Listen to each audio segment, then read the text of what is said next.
QML is an iconic Queensland company with over 2,000 employees and over $400 million of annual revenues.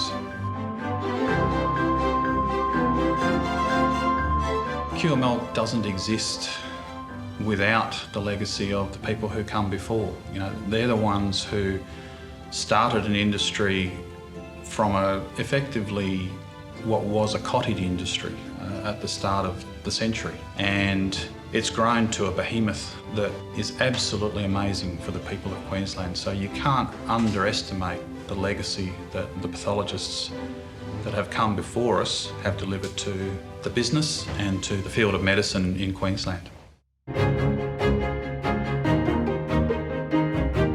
You know, the Guthrie laboratory in 1959, when Dad came back from London, was 10 people.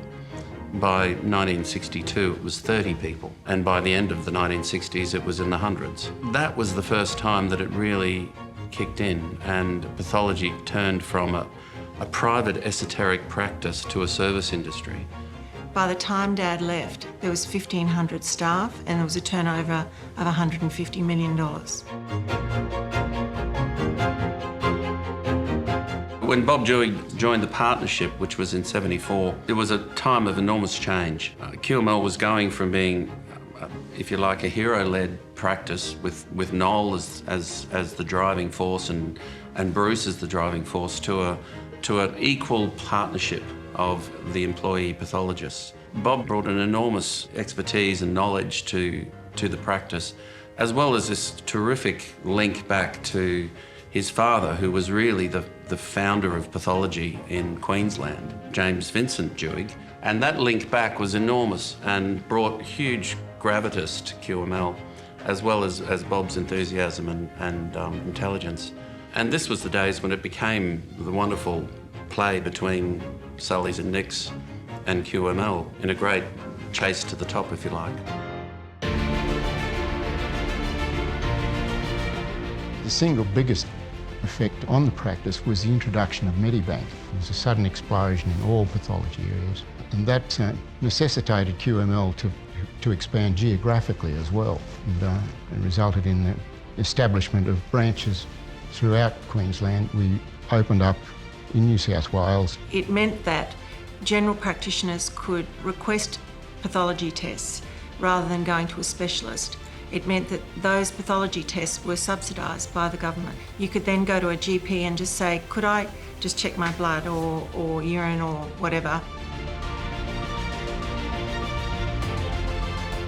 I think the distinctive employee practices at QML started with Peter Auckland arriving in 1966 and implementing a superannuation scheme for the employees. The other part of that was education. Once you joined QML, you were educated if you had a desire to. In many cases, people stayed with QML for 30 and 40 years. It was like a family. When I joined in '74, universal superannuation was a myth, and certainly, and very few organisations gave superannuation to women. And from my understanding, right from the outset, QML, virtually all of the female staff were superannuated. So I think that was a far-reaching thing and a very good reason why people stayed and enjoyed working there. QML is still seen as the flagship of the Helios Group. It is still the largest and it is still the most important and recognised brand within the group.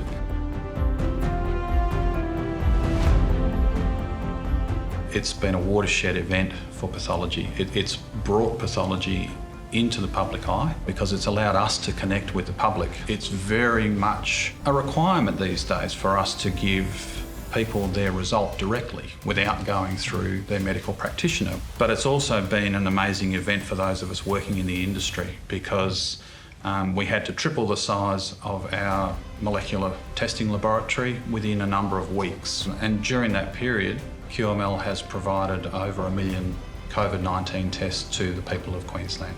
QML is also at the cutting edge of pathology practice and servicing over 20,000 people of Queensland every single day.